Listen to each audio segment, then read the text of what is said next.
ውድ ቤተሰቦች እንዴት ናችሁልኝ? እናንተም በያላችሁበት አማን ሰላም አላህ ያደርጋችሁ፣ ሀገራችንንም አማን ሰላም አላህ ያደርግልን እያልኩኝ እንግዲህ ዛሬ ባንድ ታሪክ ተመልሼ መጥቼላችኋለሁ ማለት ነው። እንግዲህ ይህ ሁለገብ ቻናል የተለያዩ ለእናንተ ጥቅም ይሆናሉ ወይም ትምህርት ይሆናሉ ያልኳቸውን የማቀርብበት ቻናል ነው ማለት ነው። እንግዲህ እናንተም ቪዲዮ ሲደርሳችሁ ሸር፣ ሰብስክራይብ፣ ላይክ በማድረግ እንዲታበረታቱኝ እላለሁ ውድ የሀገሬ ልጆች።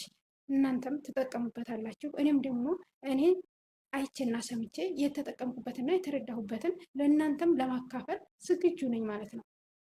ስለዚህ ዛሬ ደግሞ እንግዲህ ተመልሼ የመጣሁት ምን ይዤ ይሆን የሚለው ነገር ምን እንደሆነ አብረን የምናይ ይሆናል ማለት ነው። እሱም እንግዲህ ተለይ በርዕሱ እንደምታዩት ሀብታምና ድሃ ወንድማማቾች ታሪክ ይዤላችሁ ብቅ ብያለሁ ማለት ነው። ስለዚህ ስንኖር እኛ በዱንያ ላይ አብዛኛውን ሰዎች ድሃ ሆነን ስንኖር የአላህ ስጦታ ብዙ ነው። ሁላችንም እኩል አኗኗራችን የተለያየ ነው እና ድሃ ሆኖ ይቀር ይሆን?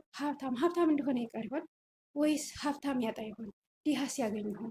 እስኪ እነዚህ የሁለቱ ልዩነት ታሪክ ምን እንደሆነ አብረን የምናይ ይሆናል ማለት ነው። አብዛኞቻችን ማጣት ያለ ነው፣ ማግኘትም ያለ ነው። ሁሉም ያሉ ናቸው። ነገር ግን በጣም ልዩነት አላቸው።